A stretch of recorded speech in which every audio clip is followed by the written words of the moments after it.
is here. God's plan. All systems are go. Banyumani, banyak lagu sama info. C Radio.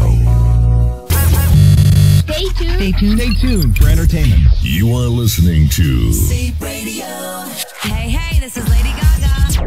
Hi, I'm Calvin Harris. I'm Dua Lipa. Hey, it's Justin Bieber listening to my favorite radio station. We're about to listen to the hottest sound. Bring the heat. C Radio. Are you ready? Entertainment X-Files. Here we go. Entertainment X-Files. Hai listeners, aku Fiska Milano dan inilah Entertainment X-Files. Kumpulan fakta dari dunia entertainment yang sayang kau dilewatin gitu aja. Dan kali ini kita bakal ngomongin sedikit soal kedermawanan Beyonce. Entertainment X-Files. Breaking the all-time record for the most Grammy wins ever by any female artist or any singer, male or female, the Grammy goes to Beyonce!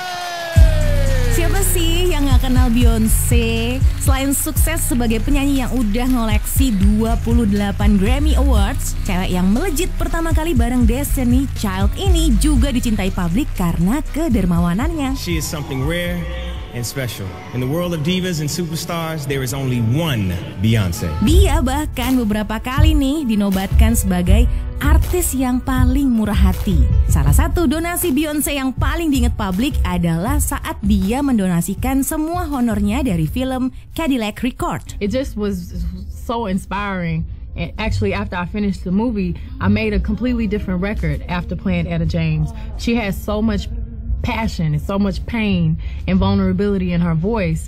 And I really respected the fact that she made whatever type of genre her own. So I changed my direction of my own album and made I Am, which is really personal and a lot more vulnerable and emotional. And it shows a different side of who I really am. Untuk mendalami perannya sebagai Etta James, salah satu penyanyi legendaris yang sempat kecanduan heroin selama puluhan tahun dan sempat dirawat di rumah sakit jiwa karena gangguan kesehatan mental, Beyonce sempat loh pergi ke berbagai fasilitas rehabilitasi dan juga berinteraksi langsung nih sama perempuan-perempuan yang berjuang melawan kecanduan obat-obatan. Kunjungan itu guys ternyata membekas banget nih di hati Beyonce. Dan untuk menghormati perjuangan para perempuan itu, Beyonce mendonasikan semua pendapatannya dari film ini kepada pusat rehabilitasi perempuan pecandu narkoba. I loved Whitney Houston. I love Barbra Streisand. My mother would play her all the time. Any of the Motown artists. Entertainment X-Files. Oke, segitu dulu ya Entertainment X-Files kali ini. Kita ketemu lagi di edisi berikutnya. Aku Fiska Milano. Bye. Entertainment X-Files. C Radio. C Radio. Banyumani, banyak lagu sama info. C Radio. Aku harus tetap berharap kamu di rumah aja. Ya iyalah, biar coronanya cepat kelar kan ya. Tapi mungkin kamu bosan.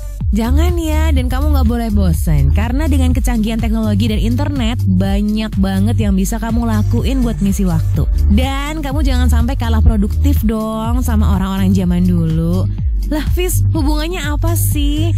Gini, jadi bukan sekali ini aja loh dunia ngalamin lockdown dan harus work from home karena wabah penyakit. Dulu itu di sekitar around 1600-an dunia itu sempat lumpuh karena wabah pes. Dan semua kegiatan dihentikan termasuk perkuliahan di Trinity College Cambridge, London. Ini adalah university tempatnya Isaac Newton kuliah. Nah, waktu libur ini dan harus pulang kampung, Newton berhasil menemukan hukum gravitasi yang sekarang kita kenal.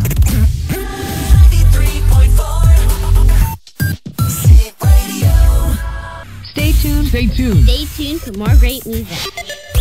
We'll be back after these short messages. C Radio. Stay tuned. Stay tuned. Stay tuned for entertainment. You are listening to C Radio. Ban. lihat tuh, bisnis tetangga tiap hari rame aja. Jangan-jangan nih. Jangan-jangan apa lu? Nggak boleh seuzon tahu. Bukannya seudon tahu. Bayangin aja, lagi pandemi kayak gini, baru buka sebulan yang lalu. Udah rame kayak gitu. Julid aja deh lo. Kemarin gue juga kepo kan, dan akhirnya gue kesana. Ketahuan deh apa yang bikin mereka laris. Tuh kan? Spill dong. Ih, pakai guna-guna ya? Bener kan apa feeling gue? Tenang. Ternyata rahasianya mereka dengerin ini nih. Dengerin. 26.000 produk baru muncul setiap tahun, dan sekarang kalau kita tidak paham dengan yang namanya consumer behavior, kita mati. Saya Tom MC Ifle, salam pencerahan. Baiklah, ini penglarisnya. Maaf. Baiklah, tiap jam 8 malam aku wajib dengerin Bis Class barengan Tom MC Ifle di 93,4 FM C Radio. Dan aku mau curi ilmu-ilmu dari Tom MC Ifle. Aku mau buktikan pada dunia kalau aku adalah pebisnis sukses. Lebay deh lu. Yo, what's up, y'all? This is Kanye West. It's your boy Wiz Khalifa, man. Hey, this is Justin Timberlake. What up? This is Kesha. This is David Guetta. What's up with Destiny's Child? This your boy Drake. You're about to listen to the hottest sounds. C Radio. Right now. Hey, kids, I've got a surprise package for you. C-Clupedia. Si listeners, suasana hujan tuh kadang bikin hati kita jadi sendu gitu ya gak sih? Apalagi kalau ditambah dengerin lagu yang sedih, dengerin lagu yang melo. Aduh, bikin kita tuh kayak jadi makin menikmati suasana dengan segala perasaan-perasaan nyesek yang ada di dalam hati ya gak sih? Nah, mungkin kita selalu bertanya-tanya nih ya, kenapa ya kok kita tertarik bahkan tuh seneng gitu buat dengerin lagu-lagu sedih? Padahal kesedihan kan bukan emosi yang diinginkan dan bahkan seringkali kita jauhi. Nah, inilah yang dinamakan the sadness paradox atau paradoks kesedihan. You know, I look at pictures of my prom and stuff and all I think of is like, oh, that's when say something, I'm giving up on you. Logikanya, ketika kita merasakan kesedihan, kita akan berpikir bahwa mendengarkan musik yang ceria itu akan bikin kita jadi merasa lebih baik. Tapi kenyataannya hal ini gak selalu terjadi loh. Dalam satu studi terbukti bahwa pilihan musik bukanlah tentang suasana hati yang kita inginkan, melainkan tentang lagu yang mencerminkan keadaan emosional kita pada saat ini. Jadi gak heran nih kalau kita justru lebih senang buat dengerin lagu-lagu yang melo pas hati kita tuh lagi kacau daripada dengerin lagu-lagu yang ceria. Selain bikin kita bercucuran air mata saat mendengarkannya ya, lagu-lagu sedih ini bisa mengantarkan kita kepada nostalgia. Nah, fakta lain yang menarik adalah ternyata saat menangis nih, kita mengeluarkan hormon yang identik dengan ibu menyusui, yaitu hormon prolaktin. Nah, hormon inilah yang mengantarkan rasa tenang kepada kita. Maka gak heran semakin kita deras mengucurkan air mata, maka kita akan merasa semakin tenang dan lega. Thank you. C-Clupedia. Kamu lagi dengerin Banyumanik. Banyak lagu sama info unik. All the music you asked for and more. Stay tuned for more great music. C Radio. Iya, yang menang di Miss Impian. Hari gini lu kenapa sih masih aja julid? Habisnya tuh si Desi pamer mulu di story. Lagian nih ya, gak cuma via story doang buat pamer prestasi, tapi juga bisa di Wingko Babat. What? Wingko Babat? Makanan kali ah. Weekend kongko bareng orang hebat tau. Iso we toh, suket iso digawe bentuk lain kok, iso digawe bentuk wayang atau model kerajinan lain. Dari segi mekanik, kita mensejahterakan mekanik nih. Apapun pekerjaannya, selalu membawa dampak untuk orang-orang sekitar kita. So, buat kamu yang pengen eksis sekaligus pamer prestasi, kuy, gabung di Wingko Babat Weekend Kongko bareng orang hebat. For more info di 024 670 1777 atau by WhatsApp di 0811 250 934. Wingko Babat, saben hari Sabtu jam 3 sore di C Radio.